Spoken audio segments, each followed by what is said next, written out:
3 times. Ha? 3. Talo ba? Baga sa baseball, nag-strikeout na ako. Ilang beses ko ba kailangan tanungin siya para sagutin niya ako, Chichi? Actually, obviously, dapat 3 yun talaga, Uncle Sam. 3 dapat yun. Ma? Ba't tayo niya ako sagutin? Gwapa naman ako. Kamukha ko si Mark Abaya, di ba?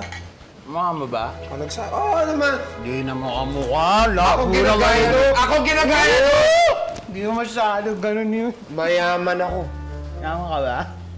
Sexy. Sexy ka? Well, Sinabi ko bang gwapo?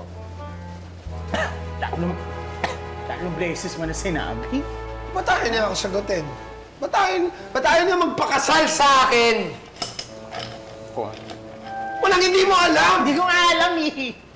Hindi ko na alam yung gano'n. Kaya basyat naman kesa. Hindi mo minalusan mo ako eh. Alam mo, ayoko na. Hindi naman!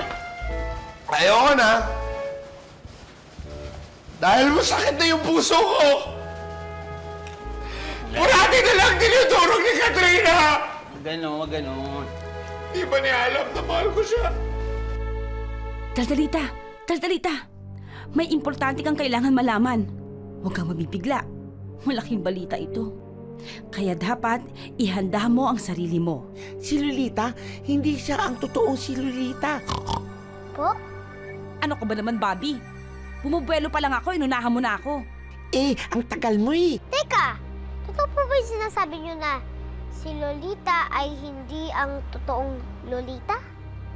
Ganito kasi yon. Si Lolita, hindi siya si Lolita.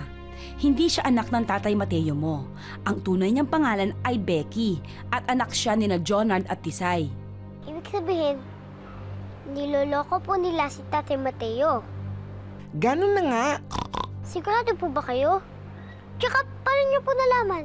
Narinig namin mismo si Jonard at Tisay na nag-uusap. Kasi gusto nila na magkaroon ng magandang kinabukasan si Becky. Kaya pinagpanggap nila na siya si Lolita. Kailangan ito malaman ni Tate Mateo. Kailangan sabihin natin to sa kanya.